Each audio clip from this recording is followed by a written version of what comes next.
இன்ஸ்டாவில் வந்து கீழே ஒரு கமெண்ட் போட்டார், ரம்மி ஜெயிக்க ஜோக்கர் வேணும், விஜய் ஜெயிக்க சீமான் வேணும் அப்படின்னு.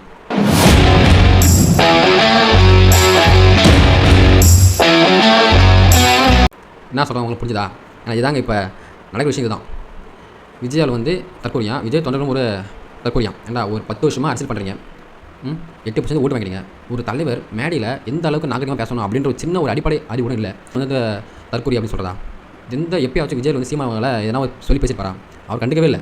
நீங்களாம் வந்து உள்ள இது பண்ணுறீங்க. நானும் ரவுடி தான். நீங்கள் ரவுடி கிடையாது. ஆள் சொல்லிட்டா நீங்கள் ஒரு இதுமாரி சத்த பொருளை எப்படி பார்ப்பாங்க? மண்ணு போட தான் பதிப்பாங்க. அதேமாரி தான் அவரும் சரி, அவருடைய கட்சிகளுக்கும் சரி, எல்லாருமே வந்து ஒரு தலைவரமாக வாதல் பேசுகிறதும். ஆனால் வந்து இதுதான் ஒரு கொள்கை, இதுதான் அவங்களோட கொள்கை. அவங்க வந்து நம்ம சொல்கிறாங்க கொள்கை இல்லாத கூட்டம், உண்மை கூட்டம் அப்படின்னு. இதுதான் கொள்கை இல்லாத கூட்டம், அறிவில்லாத கூட்டம். அந்த கூட்டம் தான் ஒரு விஷயத்தை ஒழுங்காக சொல்ல தெரியல, மாற்றி பேசுகிறாரு. இது வந்து ஒரு கொள்கை கூட்டமா? முதல்ல அவரோட ஸ்டாண்டர்டில் பெஸ்ட்டு அவர் இல்லை.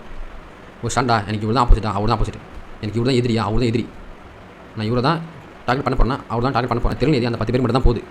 அதனால தான் அந்த 10 பேர் மட்டும் சோஷியல் மீடியா வந்து இன்டர்வியூ தரது, கத்தி பேசுறது, அதெல்லாம் ஒன்றுதே. அதெல்லாம் நீங்களே உங்கள் வீடியோ வந்து எடுத்து பாருங்கடா. அவங்க அண்ணா என்ன பேசுகிறாரு, நீங்கள் என்ன பேசுகிறீங்க, அதுக்கு ரியாக்ஷன் என்ன வந்திருக்கு அப்படின்னு பாருங்கள். இவரே எப்படி பேசலாம், அந்த கட்சியில் எப்படி பேசுவான், அவனை அப்படி பேசுவான். நீங்களாம் வந்து விஜயாவும் சரி, விஜய் ரசிகம் சரி, பேச எந்த ஒரு தகுதியும் இல்லை. தாவேகா சார்பில் வந்து உயர்நீதிமன்றத்தில் ஒரு கேஸ் போட்டிருந்தாங்க. எங்களுக்கு முன்னே பர்மிஷன் கொஞ்சம் தராங்க, எல்லா கட்சியும் இல்லாத ஒரு ப்ரெஷரை வந்து எங்களுக்கு பண்ணுறாங்க, எங்களுக்கு வந்து பர்மிஷன் கொடுக்க மாட்டாங்க அப்படின்னு நிறைய கண்டிஷன் வச்சு கேஸும் போடுறாங்க. அது விசாரணைக்கு வருது. அப்போது நீதிபதி என்ன சொல்கிறாருன்னா, கர்ப்பிணி பெண்கள், வயதானவங்க, குழந்தைங்க வராமல் நீங்கள் தான் பார்த்துக்கணும். நீங்கள் மற்ற அரசு கட்சி தலைவராக இல்லாமல் உங்கள் கட்சி வந்து புதுசாக ஒன்று பண்ணணும் அப்படின்னு சொல்கிறார். ஏன்னா விஜயோட மாநாடும் சரி, எல்லாத்துலேயுமே சரி, விஜய் பண்ணுற மாதிரி எந்த ஒரு அரசு கட்சி தலைவரும் பண்ணல. ஏன்னா அவர் ஒரு அறிக்கை விட்டார், இவங்களாம் வராதிங்க, வீட்டிலேருந்து பாருங்கள் அப்படின்னு. என்ன சொல்கிறாங்கன்னா, எல்லாருமே மேலே ஏறி பார்க்குறாங்க, அவங்க கீழே வந்து என்ன பண்ணுறது அப்படின்னு ஒரு இது வைக்கிறாங்க. இது வந்து எல்லாரும் பண்ணுறாங்க, இல்லை ஒரு சில பேர் பண்ணுற தப்பால. ஆமாம், இது வந்து விஜய் மேலே தப்பு சொல்ல, அரசு மேலே தப்பு கிடையாது. ஏன்னா ஒரு சில பேர் பண்ணுறாங்க தான், தொண்டர்கள் ஒரு சில பேர் பண்ணுறாங்க தான், அவங்க கொஞ்சம் பார்த்து திட்டிக்கணும். இதுக்கப்புறம் இவங்க பண்ணக்கூடாது. ஏன்னா நீங்கள் பண்ணுற விஷயம் உங்களை பாதிக்காது, விஜயாவில் தான் பாதிக்கும். இந்த வரைக்கும் என்ன சொல்கிறாங்கன்னா, விஜய் தொண்டர்கள்லாம் ஒரு தற்கொலைங்க, இப்போலாம் பண்ணுறாங்க போகிறாங்க பாருங்கள் அப்படின்னு. இவங்க ஒன்றும் அரசியல் பண்ணலை, இவங்களாம் ஒன்றும் ரசிகளாக தான் இருக்காங்க, இவங்களாம் ஒன்றும் ரசிகளாக தான் இருக்காங்க. விஜய் வந்து ஃபஸ்ட் இவங்களை வந்து ஒரு கடமை பார்க்கட்டும், இப்படி விட்டால் என்ன தான் பண்ணுறது அப்படின்னு. நீங்கள் பண்ணுற தப்பால் தான் அவர் கெட்ட பேர்.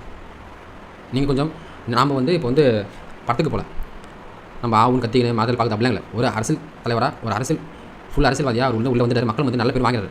நீங்கள் பண்ணும்போது இது மக்கள் பிரச்சனை கிடையாது. மக்கள் என்ன சொல்லுவாங்கன்னா, ஆமாம்பா அவர் பார்க்க வந்து நிற்பாங்க அப்படி கிடையாது. நம்மளுடைய ஆப்போசிட்.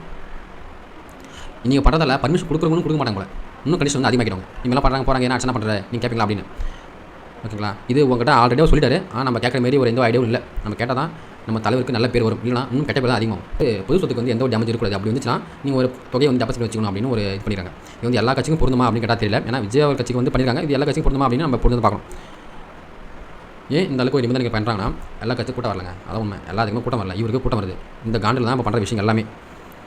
கூட்டம் வராதுக்கு எதுக்கு இந்த அளவுக்கு ஒரு நிபந்தனை போடுவாங்களா சொல்லுங்க பார்ப்போம். கூட்டம் வராதுக்கு இந்த அளவுக்கு நிபந்தனை போடுவாங்களா? கூட்டம் வருதுன்னா அப்போ நிபந்தனை போட்டு தானே ஆகணும். மக்கள் பாதுகாப்பு வேணும்ல. இப்போ கூட்டம் என்ன ஆச்சு என்ன பண்ணுறது, யார் கேட்பாங்க? விஜயாவில் தான் கேட்பாங்க. அப்புறம் கேட்பாங்க, ஒரு ஒழுங்காக அங்கே வந்து பாதுகாப்பு தரல அப்படின்னு பார்ப்பாங்க. மேடையில் எப்படி பேசணும்னு விஜயாவில் பார்த்து கற்றுக்கோங்க. ஏன்னா விஜய் இது வரைக்குமே எந்த ஒரு மேடையிலும் எந்த ஒரு தலைவருமே சரி பர்சனலாக பேசுறது கிடையாது, இந்த அளவுக்கு பேசுறது கிடையாது. ஃபுல்லாகவே காசு வாங்கி பேச நான் நினைக்கிறேன். விஜயாவில் பார்த்து இந்த அளவுக்கு கேள்வி கேட்க அவசியம் என்ன?